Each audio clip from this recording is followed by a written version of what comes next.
Welcome back to Royals Weekly. I am your host, Marcus Mead, and joining me as always, the inspiration behind Logan Paul's personality, my brother Mike. If I was the inspiration behind Logan Paul's personality, I would have already drowned myself. So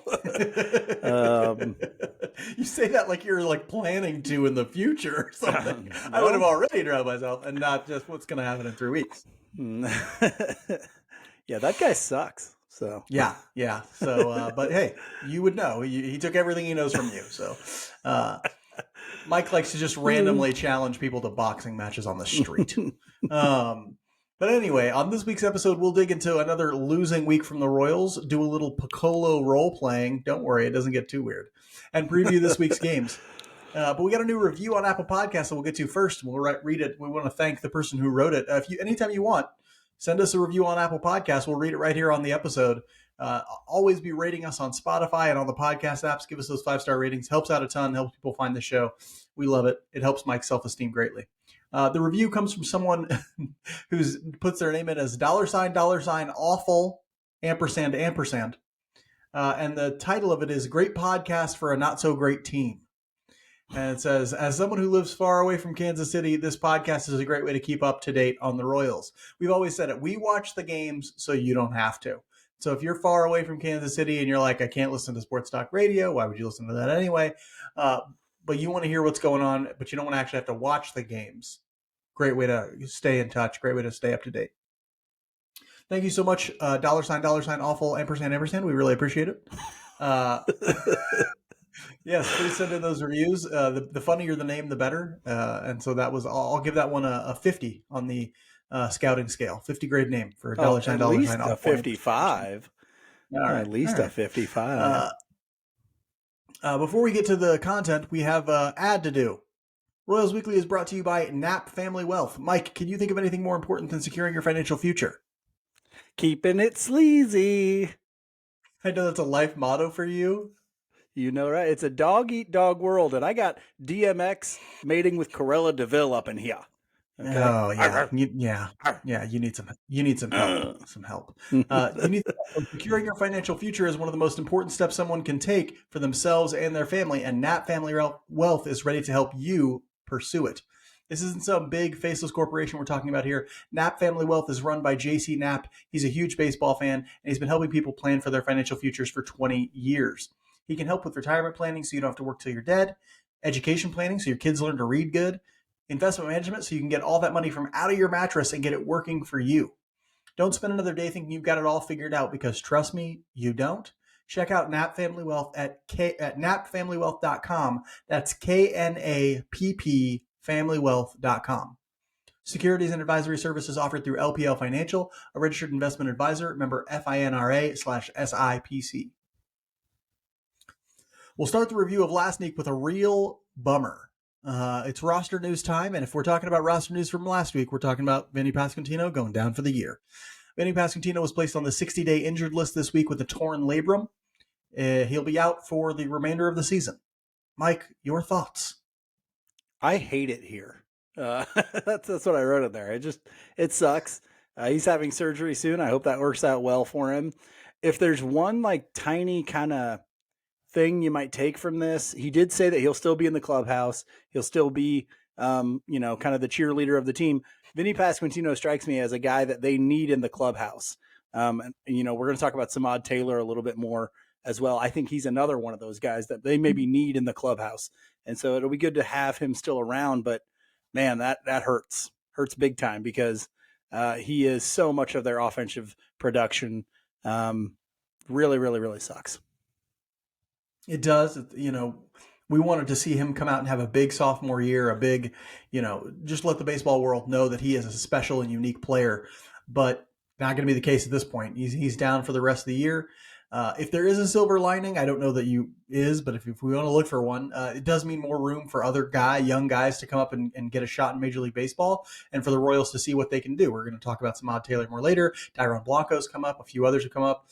Logan Porter might get a shot at some point because of this. And, they're going to look at Matt Beatty, who they also brought up. And so maybe they can find some value there. And, that's the only silver lining there might be, is that, Prado will probably play first base every day, and he's a great glove at first. And you'll see other guys rotating through that DH position. But boy, you'd love to have a guy like Vinny Pasquantino in your lineup when you're a team that is currently pacing for one of the 5 worst seasons in Major League history. Speaking of some of those call-ups, earlier on in the week, the Royals brought up Dairon Blanco. He's an outfielder, 30-year-old, a little old for a prospect, but was killing it down in AAA, swiping bags, getting on base, multiple hit games all the time. Mike, what do you think about what you've seen from Blanco so far? We've seen some good stuff. He hasn't had a lot of opportunities to hit yet, but when he has, he's putting up pretty solid numbers right now. Defensively, he's looked pretty good. They've mostly had him in left defensively, which of course is a pretty serious upgrade from just about anybody else they've had in left this year.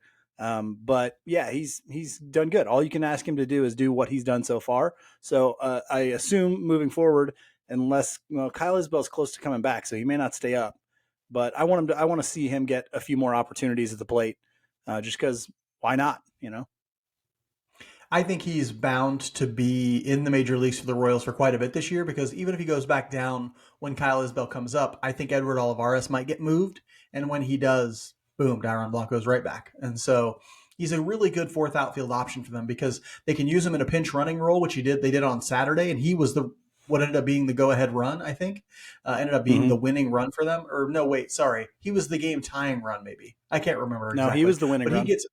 Was he? Okay. He gets on first, steals second. There's an overthrow, goes to third on the air. He's just making things happen with his base running. A good base runner, fast guy, obviously a defensive upgrade in the corners over a guy like Olivares or MJ Melendez. And so, yeah, great to see him get a shot. He's 30 years old, so you may not see some of the same issues you see with really young players who are like, I'm so excited. I got to be the hero all the time, so I hope Dairon Blanco can sort of stay in there, stay consistent, keep helping this team as much as he can, because he's a great story, a guy who's a late prospect, not because of anything he did, late coming over from Cuba, but he's really done well everywhere he's been in the minors, and he's making a case that he deserves to be a major league player for a while. And so hopefully he does well while he's up. The Royals brought up another guy who is similar to Dairon Blanco, but maybe he's like 7 years younger, and that's Samad Taylor. We've been sort of calling for this for a couple months now, Mike. Like really, really wanted to see Samad Taylor. We saw a ton of him in spring training. Thought, man, this dude is electric. He's a spark plug. What are you seeing from Samad Taylor? What do you think about his call up and how he's played so far? I think it's exciting stuff. I just mentioned it. I think not only do they need him in the clubhouse, I think he has the opportunity to be a really exceptional utility player, playing 3 to 5 times a week and really give energy to a lineup.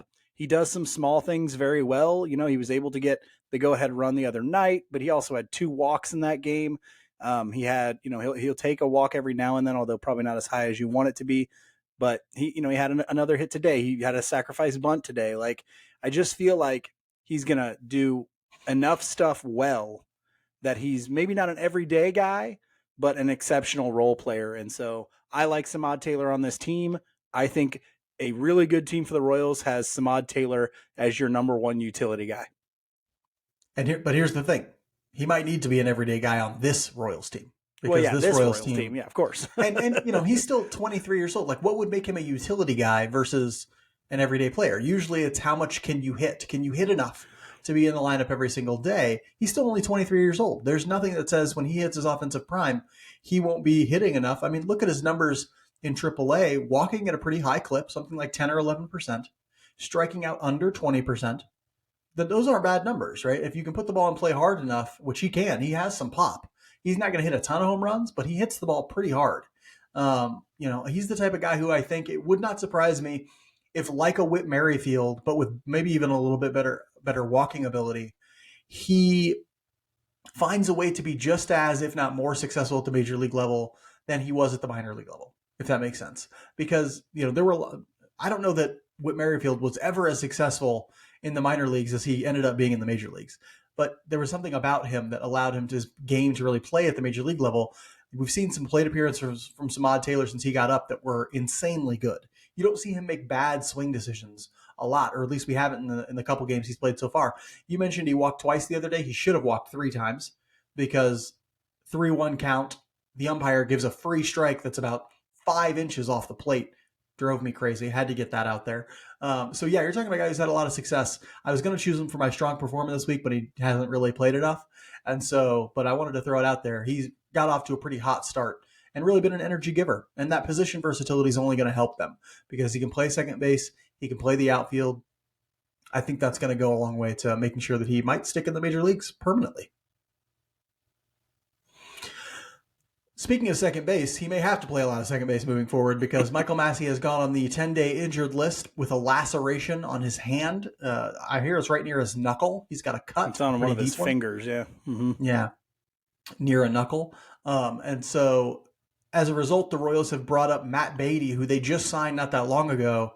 You remember Beatty was with them in the spring, had a pretty great spring training, and we were there, and Matt Beatty could not stop hitting. You could not get Matt Beatty out when we were there. He was putting out multiple home runs a game. I think we saw him hit at least 2 in a game and maybe a double off the wall. So he was doing really well in our spring training for us. I think spent some time with San Francisco this year. Not very much in the major leagues, but he was hitting pretty well in the minor leagues. Mike, what do you think about Massey to the 10-day IL and Matt Beatty up to Major League Baseball? Well, the Massey thing kind of sucks. He needs at-bats in Major League Baseball or somewhere, consistent at-bats to refine his approach and stuff. But, the Matt Beatty thing is more of a meh to me. I think Matt Beatty's like a 4A player. I would have preferred Logan Porter just to get his first look in Major League Baseball. Matt Beatty does give you some power from the left-hand side, but I would prefer to see Logan Porter in that situation. Here's the thing about the Royals and the whole Matt Beatty situation. First off, they need to be doing stuff like this. When you're a bad team, you need to have a high turnover. You need to be looking at as many quad A, long shot, late blooming, potential diamonds in the rough as you can look at, because you never know when you'll find the right situation or you'll make the right adjustment that unlocks that player's ability to stick in the major leagues and give you value. And so they need to see as many as possible. It's a good thing that they saw Franmil Reyes. It's a good thing that they're seeing guys like, Matt Duffy or whoever. Like, it's a good thing that they're cycling through a lot of these guys because, like Matt Duffy, maybe like Duffy's hitting really well this year, and as a result has given them maybe a little bit of trade value for him. Great. You need to be seeing as many of these guys as you can possibly see. And these late bloomer quad A players can end up being guys who are like, oh, no, wait, look, he took off. He's going to stick with us now. And so, I'm glad to see Matt Beatty up. I know you'd rather see Logan Porter. I'm like, Logan Porter is actually not hitting all that well down in AAA right now. And, I think he's going to get his chance. Logan Porter is going to get an opportunity to see if he can stick at the major league level. And I hope when he does, he actually does. But I'm fine with it being Matt Beatty at this point. We'll see moving forward if he's able to be more productive for the Royals. Some other roster tidbits: the Royals DFA'd Jackie Bradley Jr. and Mike Myers. Not so much to say about those two things. Bradley was always a stopgap. He was never going to stick around when they got healthy in the outfield.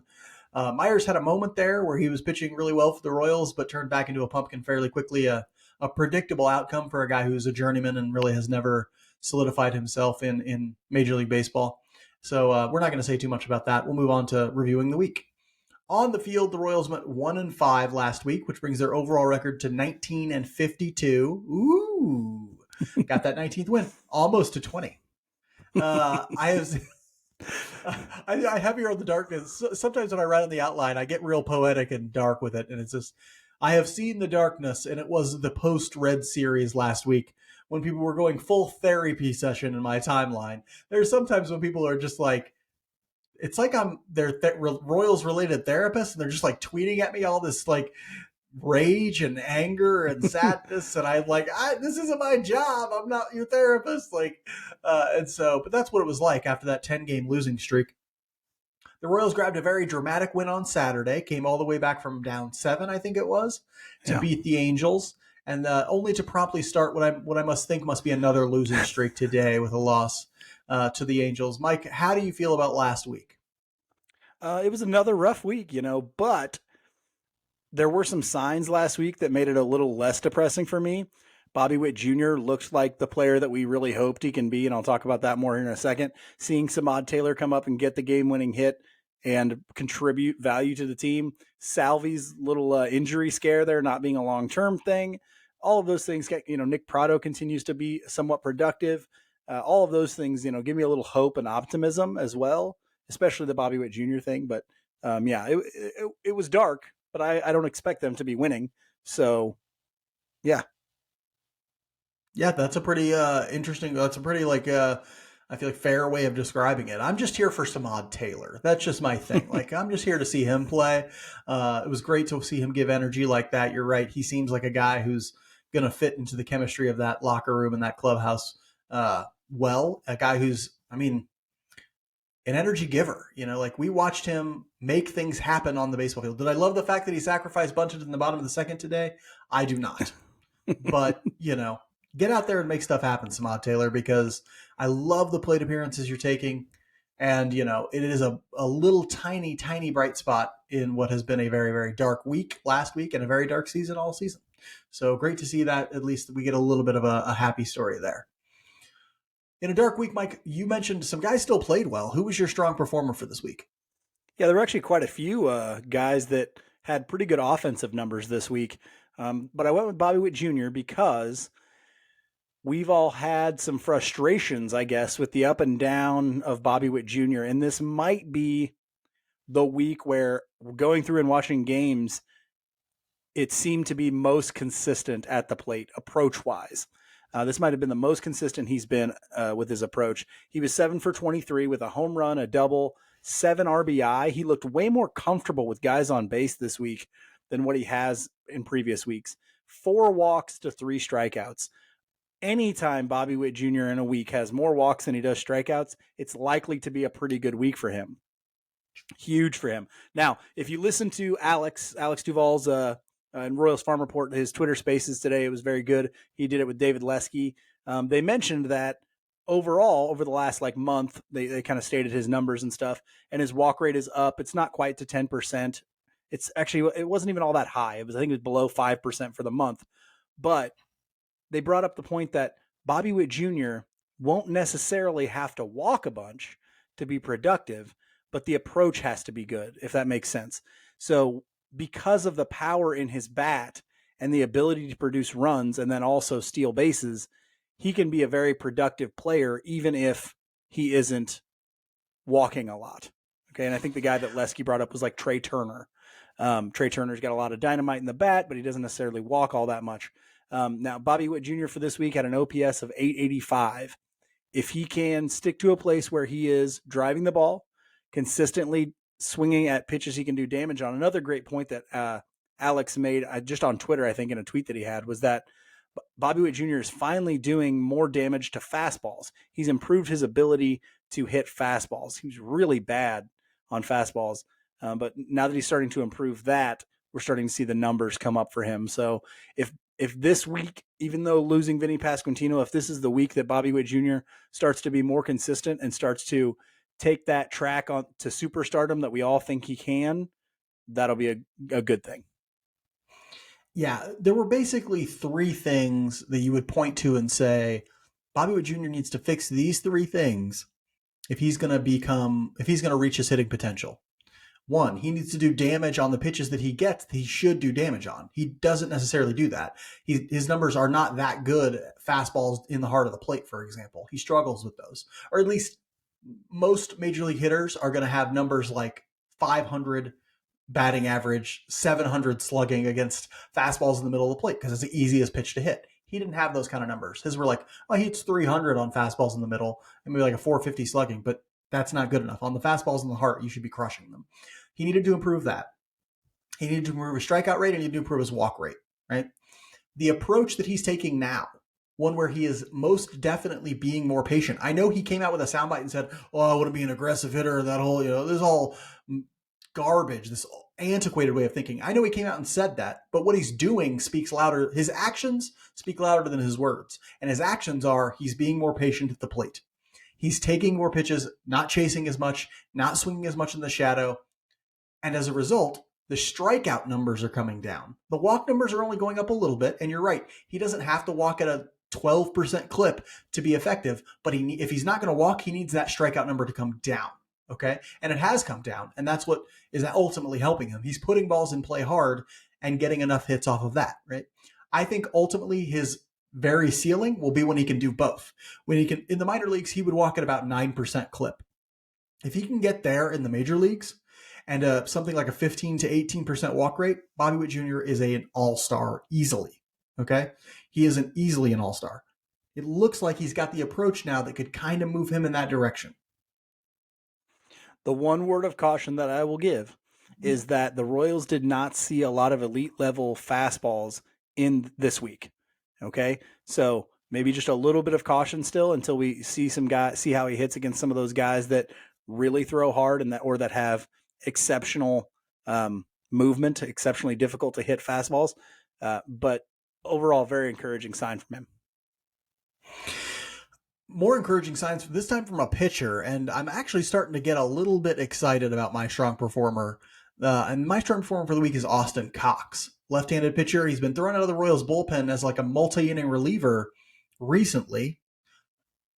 Mike Myers has been sent down, so people are speculating that maybe Austin Cox is going to get a rotation spot since Myers has been sent down. Not exactly sure how it's going to work out timing-wise, but he went 5 innings pitched last week, 5 strikeouts, 2 walks, no earned runs, no runs at all. I think he has yet to give up a run in Major League Baseball. And so you're talking about a guy who's been very effective. His stuff is looking very good. He is mixing in 5 pitches. And I made this point to somebody the other day. I think it might have been Josh Kaiser while it was just sort of a back and forth on Twitter. If you can't have great stuff, have a lot of stuff. You know, that should be the motto of any organization. Austin Cox is never a guy who's going to have Clayton Kershaw level stuff. It's not going to happen.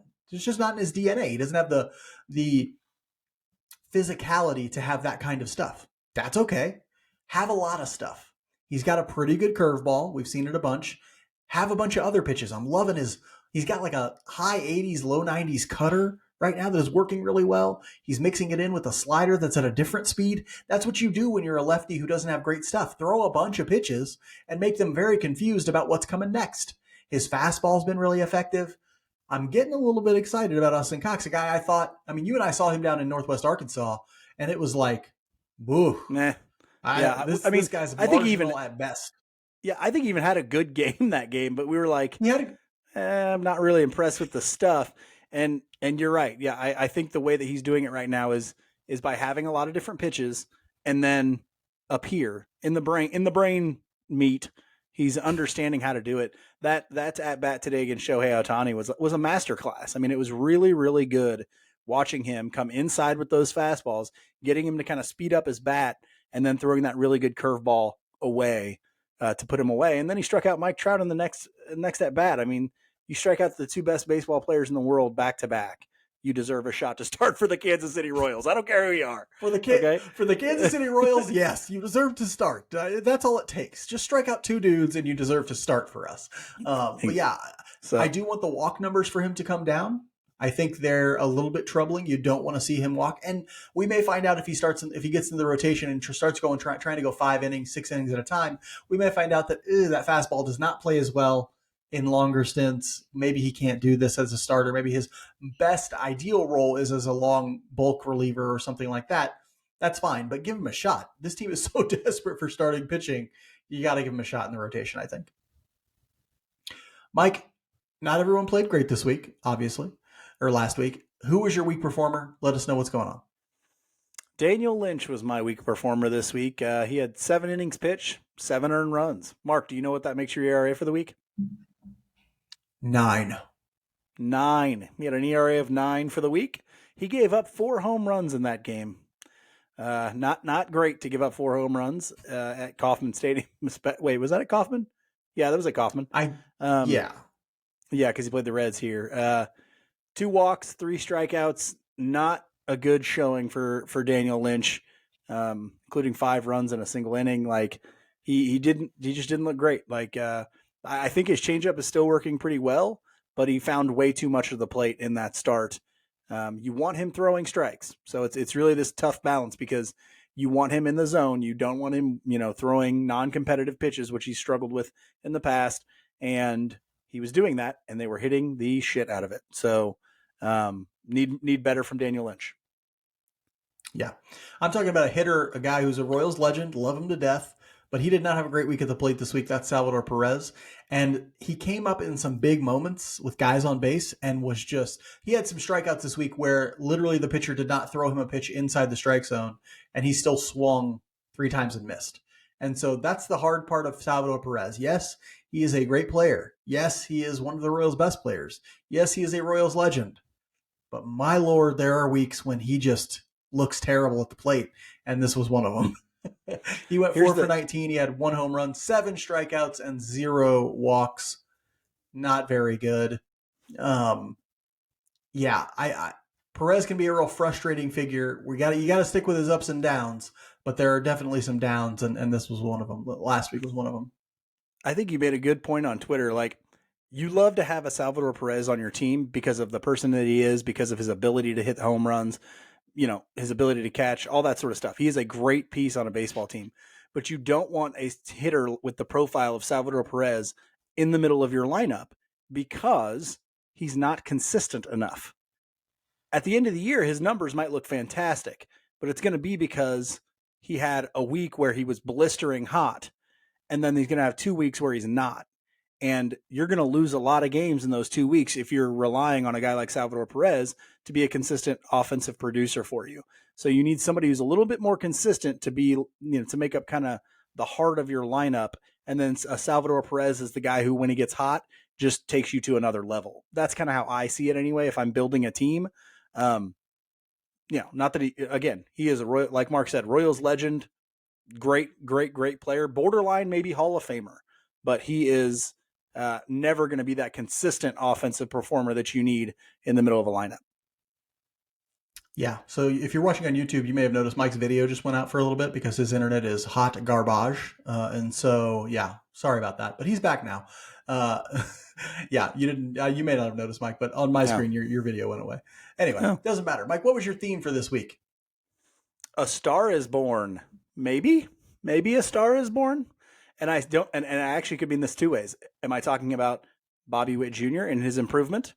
Or am I talking about Samad Taylor and his call up? Okay? Don't be taking mine. Don't be taking mine. Either this applies to either one of them. Okay. I want to see this week as a launching pad for one of those two or both, because we need something to hold on to. Okay. Yeah, that makes sense. My theme, which I entered first, and so Mike apparently tried to steal it, is it's Samad Taylor hours. Yay! I'm excited. He's played so well so far. Got to keep him in the lineup every day if he's going to be playing this well. And, the Royals have been struggling offensively to some degree. They lost Andy Pasquantino. They've had a lot of over-aggressive stuff at the plate, and I hope he's the cure for some of that, Get one more guy in that lineup like Michael Garcia, like a guy like Dairon Blanco, who's had some pretty good plate appearances as well. Bobby Witt Jr. is taking a step forward. The more guys you get in your lineup who are having good plate appearances, the better this offense will get. Royals Weekly is brought to you by All In Physical Therapy. For one-on-one personalized physical therapy, we choose All In Physical Therapy. They took excellent care of our mother after surgery left her with pain and limited mobility in her arm. She loves to work out, be active, deadlift tornado debris off of scared puppies. The excellent specialized care she got at All In Physical Therapy had her back to being active in no time. Our mom moves more plates than a Florida Applebee's, people. I'm talking plates. Florida Applebee's. That's not where I want to be spending my time. I just assume those are the worst places in the world.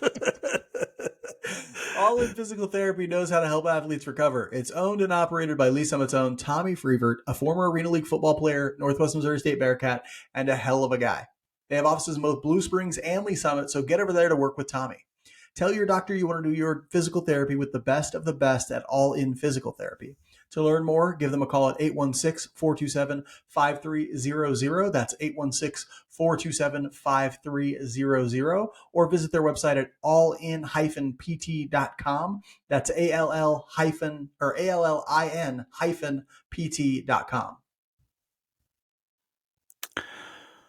This week's Spotlight segment is again brought to you by me, the creative genius behind all of our best content.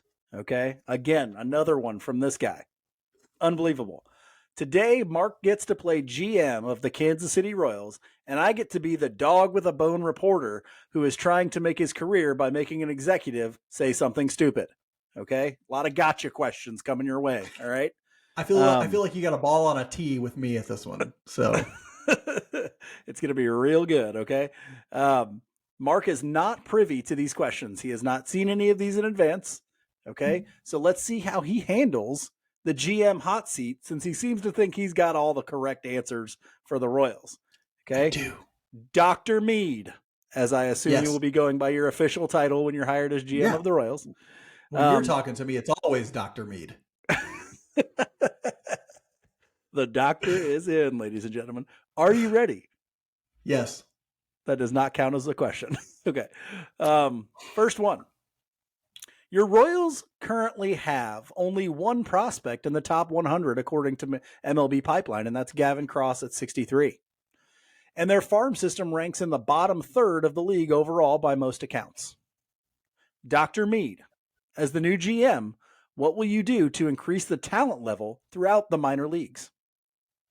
Well, I'd like to sort of comment on the notion of having top 100 prospects to begin with, which is, I think that notion is a little bit overrated in terms of how to rank a farm system or how to think of a farm system. Look at guys like Salvador Perez, never a top 100 prospect. We have a lot of guys in our major league roster right now who were very recently top 100 prospects. Bobby Witt Jr., Nick Prado, MJ Melendez, all these sorts of guys. So if you're asking me, like, how should we think about an organization, it's less about whether they're in the top 100 and more about whether or not we think they can actually contribute at the major league level. Now, what are we going to do to find guys who can actually contribute at the major league level? It all starts with pitching. We are going to start feeding people in to a pipeline. We're going to start finding pitching that fits our player development in the minor leagues. You've seen a lot of our player development turn around guys like Frank Mazzucato, Ben Caderna, Shane Panzini, Noah Cameron. We've seen our player development with pitching have a lot of success this year. We have now started to define what we want in a Royals pitching prospect, what we want to target in things like in player acquisition, like the draft, international signings, and so forth. We are going to start targeting that and feeding it into this player development system to create a steady pipeline of the best, of the most valuable resource you can have in baseball, and that's pitching. Terrible answer. Okay. He seems like he's scared. We got him on the ropes. Here we go. All right. Question number 2 here. Okay. Fans have consistently seen players struggle to make the transition from AAA to the major leagues. What can you do as a general manager to help players be successful when they get to the show? Yeah, it's never been harder to make that transition from AAA to the major leagues than it is right now. The pitching is just so much better. The hitters are just so much better. It is a tough environment transitioning from AAA to the major leagues. I think the thing that we have to do as an organization is identify those traits that really make someone successful at the major league level and make sure we are evaluating guys based on those traits and based on those periphery numbers, those secondary numbers, and that sort of thing. Because you can go and have a great batting average, a great on-base percentage, a great slugging percentage in AAA, doing things that won't necessarily make you successful in the major leagues, doing things that at times will get exploited in the major leagues. And I think we've seen in the past, and maybe this was our problem sometime in the past, you've seen us promote guys just because they're having success at the AAA level, even when they should be doing some things differently at the AAA level to get to that success. Walking more, seeing more pitches, chasing fewer pitches, and that sort of thing. And luckily, you're seeing the advent of more data tracking and things like that, like StatCast and TrackMan data at these AAA ballparks. And so that will let us see things like, oh, is a guy just getting lucky for a stretch of time in AAA? Is he chasing too many pitches? Is he not having a good plan? We'll be looking for things like approach, both from pitchers and from hitters, in ways that will allow them to be more successful as they transition to Major League Baseball. Now, that will always be a difficult transition, but hopefully some guys can make it a little bit more successfully moving forward. When you mention those types of things, production at AAA, but not the things you would need to be in Major League, I immediately went to Kia Kaihue. That's where my brain automatically goes. Yours can't go there. You're the GM of the Royals. Okay. You got to be positive here. Okay. The question number 3, as GM, what can you do to make sure the Royals get off to a more competitive start in 2024 so they're not out of it by the end of May? A lot of that happens here in 2023. We have to find out in the second half of 2023 who can be ready to play on opening day in 2024. We have to look for guys who can help us in the bullpen. We have to look for guys who can help us in the starting rotation. We have to make sure that our young lineup is ready by the time the end of this season happens to be more competitive from day one in 2024. We saw a lot of growth from this lineup up to this point, or rather struggles that we hope turns into growth. We think throughout the rest of this season, we'll see things like Bobby Witt Jr.'s had a stretch of success here. We've seen Nick Prado come up and be successful. We've got guys like Samad Taylor, Dyron Blanco. We're figuring out who is ready to have success in the major leagues. The next 4 months is an audition. Do you want to be ready to compete on opening day in 2024? We're looking for those guys in the second half of this year. Follow-up question to that one. Can MJ Melendez be that guy? He certainly can. He's got to work some things out. Right now, he's just not the type of hitter you need to be successful in right field. I think he can find a way to get that strikeout number down, find a way to start optimizing his launch angle. We've seen Alex Zumwalt and his team turn those hitters around before. And so there's some things that MJ definitely needs to do, but we're going to give him the time to do that because he is a really valuable part of our future. He needs to be a cornerstone hitter for us. I think he can do it. He's just got to find a way to have the right approach to the plate, hit the pitches that he can hit, and avoid the ones that he really can't do damage on. All right, he's sidestepping the hard ones. I get it. Number 4 here. It's like crossfire over here. Okay, 4. The Royals have had a hard time developing starting pitching. What can you do as the GM to help turn the Royals into a pitching factory moving forward? And you kind of already addressed this earlier. Okay, what else can you do, maybe at the major league level, to help some of the guys who are already at the majors? Well, at the major league level, what we need to be doing is looking to make sure that guys are developing arsenals that can be competitive at the major league level, right? We can help guys on the periphery with their command, but we need 5 guys in that starting rotation who are ready to get major league hitters to swing and miss, okay? And that's tough to find, especially, when you're trying to do it with guys you already have here. We're going to look elsewhere for some major league pitching. We're going to try and find reclamation projects. We're going to try and work with the guys we already have. But it's going to be competitive. It's going to be a competition for those 5 major league starting spots. We got guys like Anthony Veneziano, guys like Alec Marsh, guys like Austin Cox, who look like they want to be ready to take major league starting pitching slots. We're going to give them a shot. We're going to see what they have. We're going to work with their arsenals. I think it's not the right time for us to go out and do a big money spend in the offseason for starting pitching, but we need to be looking to add value in some way. So a reclamation project here and there, a guy who maybe other teams aren't as high on, but we think has some potential. We're going to be looking for those kind of guys. You've seen Baltimore have a lot of success doing that sort of thing. We can do it too. Okay, solid idea. Last question here. Okay. The draft is just around the corner. Who will you take with the 8th pick, and why will that disappoint me? See, well, I knew he couldn't answer these questions. As the GM, I would not answer this question ever. But I'll tell you, we have some guys we're really excited about at that 8th pick. You see guys like Matt Shaw. Who are you excited about at 8 then? You see guys like Matt Shaw, a great hitter out of Maryland, with that 8th pick. We think he can play at least second base and potentially left field or center field for us. Good speed, good athlete, good approach to the plate. I'm getting excited a little bit about this kid Troy, for Taylor Troy, I think is his name. Tommy Troy. Getting a little excited about him. Tommy Troy. Doesn't even know his name. GM of the Royals doesn't even know the guy's name. I got a lot of players I'm looking at. And so, Tommy Troy, guy who a lot of athleticism from him too. Good approach to the plate, hits the ball harder than crap. Maybe not the size you would normally see, so he might get overlooked a little bit. And so we would love to get a guy like him. What's most important isn't what's happening at that 8th overall pick, honestly. What's most important is what's happening with the pitching we're hoping to draft in picks 3 through 20, right? That's what we need to be paying attention to. Can we find guys in the 2nd, 3rd, 4th, all the way through 20th rounds on the pitching end who can really, now, if a guy like Paul Skeens falls to us, sure, we'll take a look at him, right? Like I'll take Paul Skeens at 8 if he makes it down there. He's not going to make it down there. And so, we're not going to really talk about that. But there is so much value to be had with pitching in the back rounds, the later rounds. Look at guys for us like David Sandlin. Look at guys like, John McMillan. We found a lot of pitching talent. Will Klein. Pitching talent can be had in the back end of the Major League Baseball draft. and we're going to hopefully find it. We're going to find the qualities that our player development guys can turn into great pitchers, even if we take them in the 3rd through 20th rounds. All right, thank you for joining us today, and I don't see the cloud lifting. I think you're a bum, and and I think I've just exposed you, and I'll be sitting here waiting for my Pulitzer in the mail. Okay. Back on the road for the boys in blue this week as they head to Detroit for 3 games against the Tigers and down to the desolate swamp that is Florida to face the mighty Tampa Bay Rays. Mike, would you say Florida is the classiest city in America? You mean Tampa, the classiest city?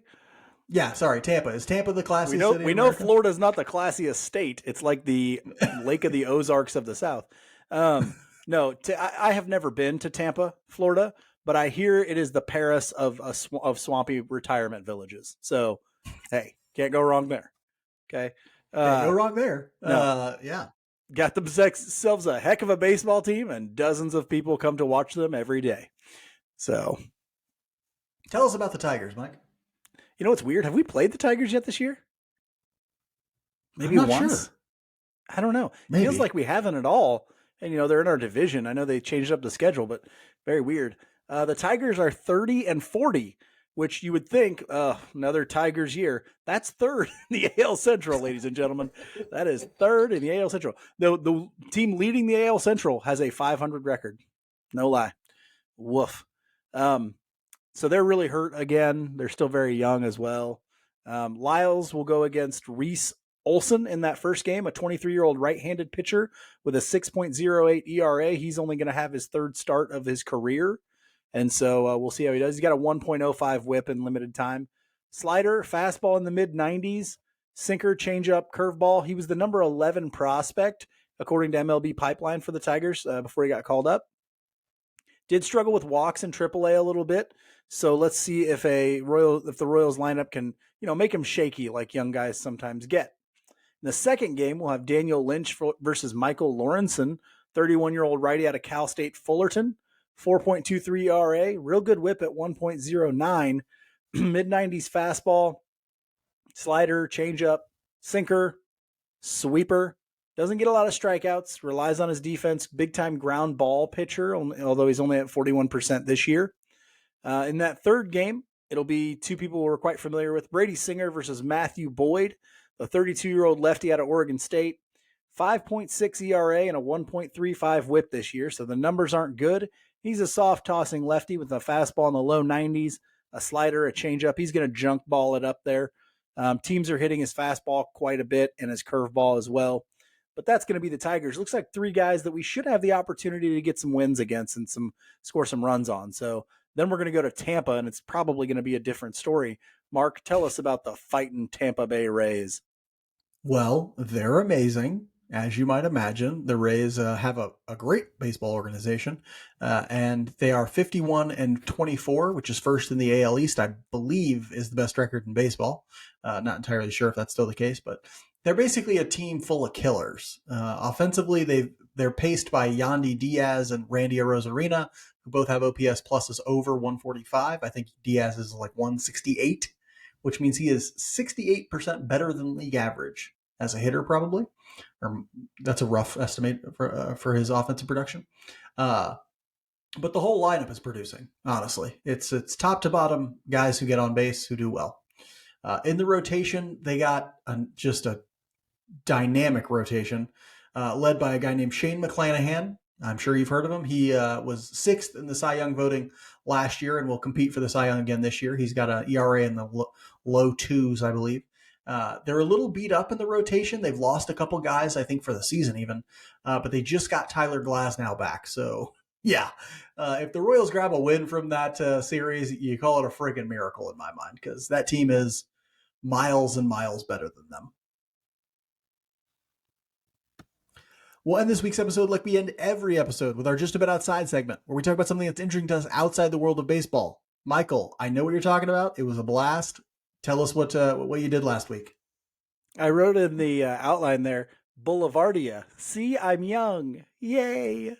I did something interesting. I left my house. Okay, ladies and gentlemen. I finally left my house. I don't do it very often. I don't like doing it most times. But Mark and I and our significant others went down to Boulevardia on Friday night. Actually, I was thinking about it. I think that was the first Royals game that I have not at least listened to or watched part of, at least part of, live this year. I think it's the first time. It was Friday night. Didn't see I'm any of the game sorry. Friday night. Went back and watched part of it today just to see Singer pitch. But it was a great time. Boulevardia was a great festival. You know, I love that Kansas City does it. It wasn't so like crowded and out of hand that it made me mad. I don't generally love big crowds of people or people crowding around me, but they did some things that were really fun. You know, you and I had a good time in the silent disco thing. If you've never done that before, you wear headphones and there were like 3 different DJs battling each other back and forth, and you could switch which one you were listening to on your headphones. But outside of the headphones, there is no noise. So it doesn't bother anybody else out there. It's not leaking into the rest of the festival, but people were having just a hell of a time doing that. And I had a great time doing it too. And then kind of capped the whole evening off with a wonderful performance by Jason Isbell in the 400 unit, America's Greatest Songwriter. So, yeah, it was a great night, great evening. So thank you, Kansas City, for doing that. Man, there was a ton of good music out there. Those DJs were great. There was Mhm. another band playing with like Warren Treaty played before Jason Isbell. They sounded great. Yeah, There they was were another good. band Yeah. that was on just before Isbell went on that was incredible. They had a saxophone player that was killing it. It was just a ton of good music out there. Just a fun event, man. A lot of good shops and vendors walking around, just checking stuff out. I don't drink alcohol, and I had a tremendous time out there. Silent Disco was a ton of fun. They have these giant lawn games; those are a lot of fun. It's really a cool event, and I'm really glad that Kansas City does it And because it it is was almost like cheap, a guys. Like, they was cheap. We saw 35 tons of great bucks. music. Yeah, tons of great music. And I mean, don't get me wrong, when you're there, the beers are a little expensive and stuff like that. But actually, Right. I got two fantastic tacos for $9 from a food truck too. Yeah. And Yeah. yeah, A lot of good food so out there as well. Yeah. So I got a great burger. There was just every type of food you could imagine was out there. And so, yeah, just a great event. And it's almost like a carnival of just fun, like for adults. And so, yeah, really good stuff. I loved it. Loved it. I'm talking about a TV show. I didn't take Boulevardia as mine, Mike, because I know you needed the 2 foot putt there. And so I was like, I'm not going to put Boulevardia on there. Mike's going to want it. I And can miss a so 2 foot putt. I know you can. Uh, I'm putting a new TV show I'm watching. I was actually really excited when I saw the promo for this TV show. I was like, man, I'm going to watch it. It's going to be great. And it actually lived up to the hype. It is great. And it's a show called Platonic on Apple TV Plus. It stars Seth Rogen and Rose Byrne, who, if you don't know, are basically like they're like Nichols and May now. They're a comedy duo. They've been in a bunch of movies together. They starred in the what was that?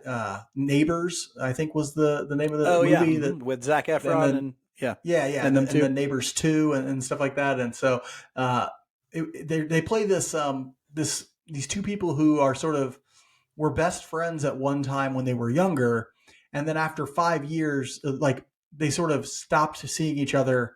And I haven't watched the whole first season, so I may not know the whole plot. But they stopped seeing each other because she doesn't like the woman who's going to become his wife, and then he's getting a divorce to start the show, and so they're getting back together, kind of as friends. And it's just, I love anytime friendship between a man and a woman is displayed, or any type of platonic relationship is like the centerpiece of a story. I really like it. I think TV does too much of romantic relationships as like the centerpiece of a story. I want to see more friendships as the centerpiece of a story. And Seth Rogen and Rose Byrne is just a really interesting one. And so I'm You know really they loving it. It's do it all the hilarious. time, right? Platonic friendship as the centerpiece of a story all the time. There was a whole Not show called Friends, man. right. Well, yeah. No. That is not the case, Seinfeld, right?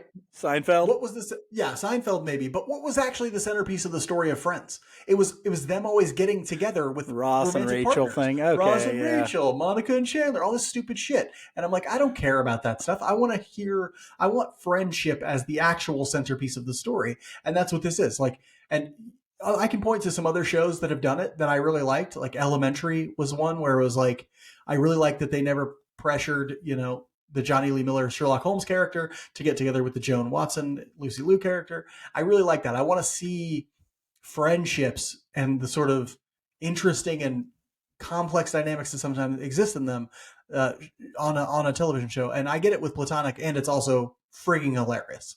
That's another, like, Rose Byrne is so funny. Seth Rogen is, of course, very funny. And so, yeah, it's just a great show. If you have Apple TV Plus, another reason they're just coming out with Apple TV Plus has bangers, man. Ted Lasso, Mythic Quest, Platonic. Mythic Quest, great show. Just a ton of bangers coming from Apple TV Plus. And so check out Platonic if that's a show you might be interested in. Also, check us out next week when we come back and talk about the Royals again, because that's what we do. We are consistent. You may be trying to push us away, Royals. You may be trying to push us away with your garbage baseball, and you're losing all the time. We're not going. We're not leaving. We're not leaving. We'll always be here. Join us next week when we talk about more Royals. Until then, be good to each other. And go Royals.